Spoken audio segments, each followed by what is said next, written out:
안녕하세요. 강남역 1분 출구 1분 거리 김종률 아카데미 원장 김종률입니다. 많은 분들이 토지 투자에 있어서 제게 질문 주실 때 공법에 대한 질문도 많이 주십니다. 선생님, 이게 법적으로 어떤 내용인가요? 그런데 그런 분들이 이제 시간이 좀 지나면 질문이 공법적인 내용이 아니라 뉴스에 대한 질문으로 넘어오게 됩니다. 선생님, 이 지역에 이런 뉴스가 있는데 지금 타이밍에 땅을 사도 될까요? 또는 이런 뉴스가 있는데 이 뉴스와 이 뉴스가 실현되었을 때 이런 데 땅값이 올라가는데 영향이 있을까요? 이와 같은 질문을 많이 해주십니다. 자, 오늘은 그에 대한 답변이 될 만한 뉴스 샘플을 하나 가지고 이야기해 보도록 하겠습니다. 어느 타이밍에 투자를 하면 좋은지 부동산 뉴스를 가지고 이야기를 해 보도록 하겠습니다.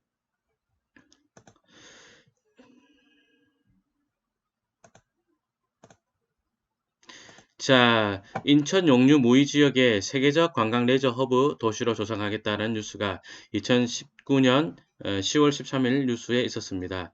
자, 여기가 어디냐 한번 가서 보도록 할게요. 이 지금 화면에 보이는 지도가 우리가 보는 북쪽이 위로 올라간 그 지도가 아니기 때문에 다시 보겠습니다. 여기 보면 용류해변이라고 있죠.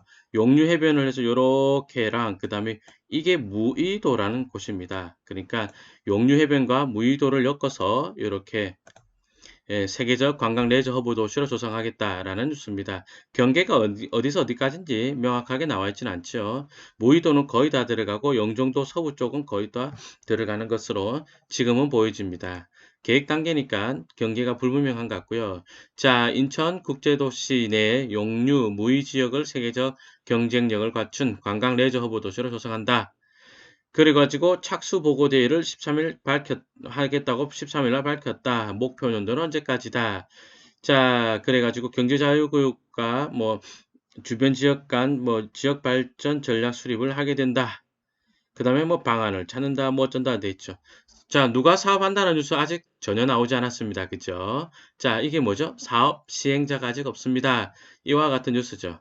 사실 여기는 지금 보시면 인천도시공사 용류 노을빛타운 민간사업자 공모가 되어 있죠. 여기는 그러니까 한 10년도 더 됐습니다. 경제자유구역으로 지정을 해가지고 여기를 수용사업을 통해서 이런저런 개발을 하려고 그랬습니다. 자, 영종도 전체가 거의 다 그 경제자유구역 내에 들어갔었죠. 그 중에서 이렇게 구역을 쪼개가지고 그 내에서 이렇게 개발, 저렇게 개발되는 데가 있고, 카지노가 들어온 데가 있고 한데, 여기는 이제 민간 사업자를 공모해가지고 노을빛 타운이라는 관광단지로 조성할 계획이었습니다. 그런데 뜻대로 잘 되지가 않았던 거죠.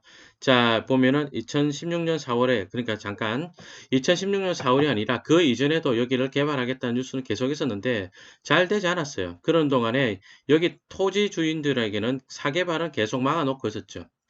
자, 그러다가 이제 노을빛 타운으로 갑시다. 그 중간에 뉴스 중에 하나가 그거였습니다. 그러면서 민간 사업자 공모하게 합니다. 사업 시행자 공모를 했는데, 자, 보시면 2018년 8월입니다. 한 2년쯤 지났습니다. 그죠? 결국은 사업 시행자가 나오지 않아서 얘를 해지하기로 했습니다. 라는 뉴스가 나왔죠.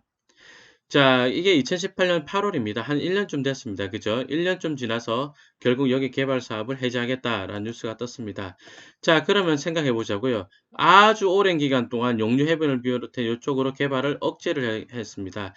민간에 개발을 허가를 묶어놓고 있다가 노을빛 타운 만든다면서 묶어놓고 있다가 결국은 잘 안 돼서 손을 들고 개발구역에서 경제자유구역에서 해제를 해버렸죠.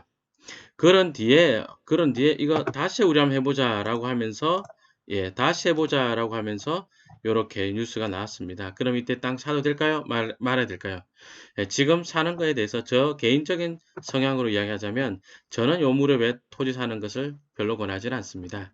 자, 얘네들이 개발되면 좋아질 만한 땅들이 주변에 있겠죠. 그죠? 실제로 경매에 나왔던 사례 중에 하나가 2016 타경 땡땡땡땡 사건이 있었는데 요건 경매로 사니까 좀 싸게 살 수 있다는 그런 장점이 있었겠지만 이 물건의 어쨌든 위치가 바로 요 자리입니다.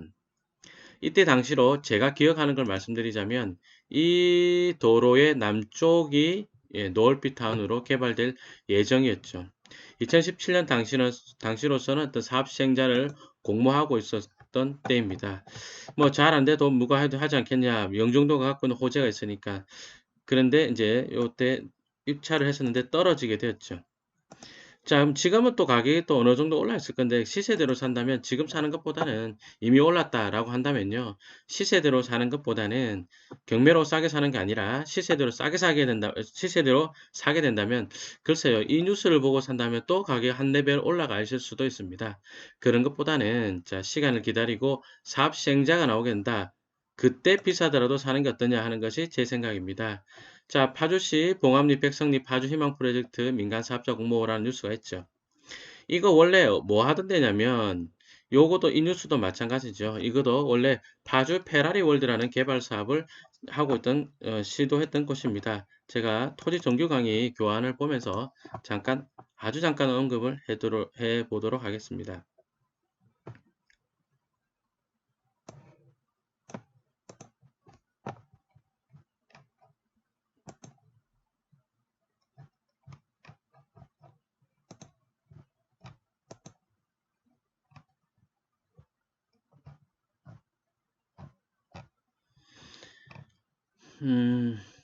파주 페라리 월드가 원래 어떤 개발 사업을 하려고 했던 데냐? 아, 죄송합니다. 미군 반환 공여지였습니다. 그러니까 미군 기지가 있던 곳인데 그 자리를 반환한 그런 데를 지원 특별법에 따라서 뭐 페라리 월드를 만들겠다. 화면에 보시는 것처럼 2011년부터 파주 페라리 월드를 만들겠다라고 했었습니다.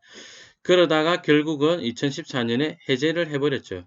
그리고 나서 다시 이제 사업 시행자 공모를 한다라고 한 게 요때 뉴스입니다. 그래서 파주 백성리 봉암리 일대 파주 희망 프로젝트 민간 사업자 공모했다. 다시 한번 이야기해 볼게요.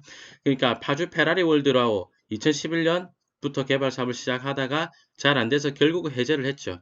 그런 뒤에 시간이 지나가지고 희망 프로젝트라는 다른 개발 사업을 하게 됐고, 그런 뒤에 이제 민간 사업 시행자가 나오고, 그러면서 요 주변의 땅값이 많이 오르고 그런 사례가 있었습니다. 자, 그에 비추어 본다면, 자, 인천 용류 무의 지역 세계적 관광 레저 허브 도시 조성한다.